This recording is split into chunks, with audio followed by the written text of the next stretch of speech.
You look exasperated. The fat sex therapist. I just don't think I don't know if I can do it, but I'm going to play the audio now of the fat sex therapist. Don't do us any favors here. Here it is. Body size has always been a marker of coloniality, especially Coloniality. since the rise of capitalism in the 1600s and how we've seen white supremacy at work in many of these capitalist structures. Agree. Totally agree so far. I am in on the coloniality. Coloniality. This is not even a word. This is not even a word. You're making up words now. I disagree with that. Coloniality is definitely coloniality. If it's a word, it's a new word. They print words all the time. It does just. What's it say? It's showing up mostly in just like social justice. Yes.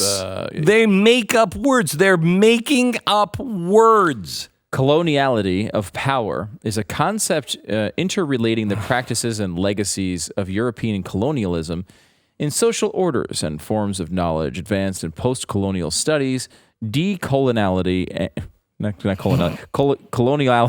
and Latin American.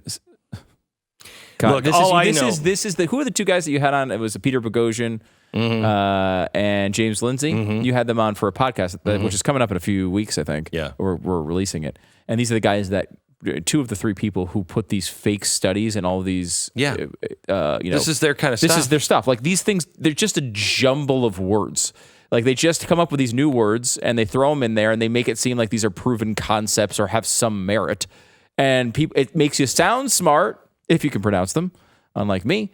But it makes you sound smart for a few minutes until someone decides to start thinking about it. And then they say, wait a minute, what you've just said, it's like that moment in Billy Madison where it's like, everything you've said has just made everyone here dumber. Like that is like, you have made everyone here stupid because of your answer. But what she's doing here is such important work. Again, back to the fat sex therapist. And so the end of fatphobia, it means the end of Western civilization as we know it. Stop. The end of fatphobia means the end of Western civilization as we know it. So wait, is she arguing for this or against it? So she's saying if fatphobia ends, which you'd assume that she wants to happen, then it will be the end of Western civilization. So she wants that to happen? She wants the end of Western civilization. Now, here's the thing. Western civilization, fat phobia has nothing to do with anything except what people look at and say, I want a piece of that. Okay? It's what you generally can't have or don't have. It's what the rich have. Okay? That's what it is. It started like this years and years and years and years and years ago when everybody was a serf or a smurf. I'm not sure. I'm not up on my what is it again? Coloniality. Long before the free market system, painters were painting fat asses naked on women and hanging them in their castles. Why? Because the picture of a fat woman was the picture of health and wealth. You weren't starving. Why did ladies paint their faces so white in France? Because you had to work outside to grow your own food. So the idea of a very pale skin was a sign of leisure. Now we glorify not white skin because white skin, you're sitting indoors all the time. You're working.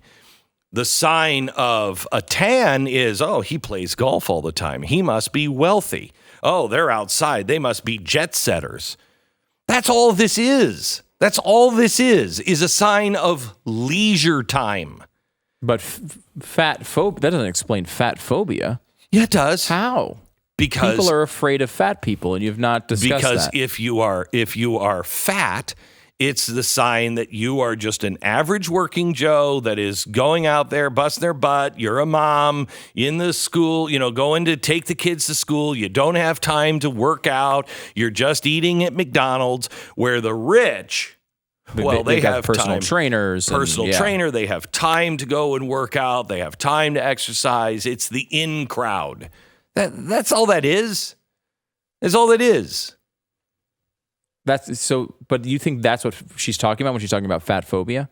No, she's no. She's saying, or is she talking about like you won't hire fat people and you don't think they're sexy and you like there's all these privileges of not being fat. Correct. That are That's being what applied she's here. talking about. Okay. She's talking about, the privilege of skinny people. This is a society of privilege. Blah blah blah blah blah. And she's but arguing, it's a human thing. But she's also arguing for that to be torn down, right? Like she wants Western civilization to end. Correct. Okay. Correct. Because it'll be replaced with rainbows and unicorns and puppy dogs. Always is. Always is. All the countries around the world that have gotten rid of capitalism always worked out well. Yes.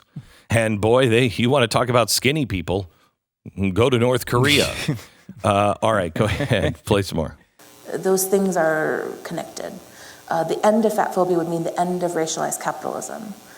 So when I talk about structures and systems, I'm talking about the root of it all. I'm not talking about us making a new law or us, doing something else stupid like that.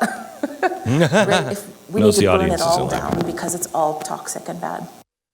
So she wants to tear down the whole society. Because it's all toxic. I really don't understand, though. So the theory being, if we were to become unafraid of fat people, then racial capitalism would go away. Can you draw the connections there? Tonight we're going to start talking about how to politicize our definition of body image, because oftentimes we actually get stuck thinking of it through the lens of a white supremacist. What? White supremacist happens every day in these little things, and yes, even in fat. We should be critical of the use of science and production of knowledge to contribute to promoting this idea of certain bodies that are fit, able, and desirable. Is my fatness, is that what causes my high blood pressure? Or is it my experience of weight stigma? I'm pretty sure it's your fat, sweetheart.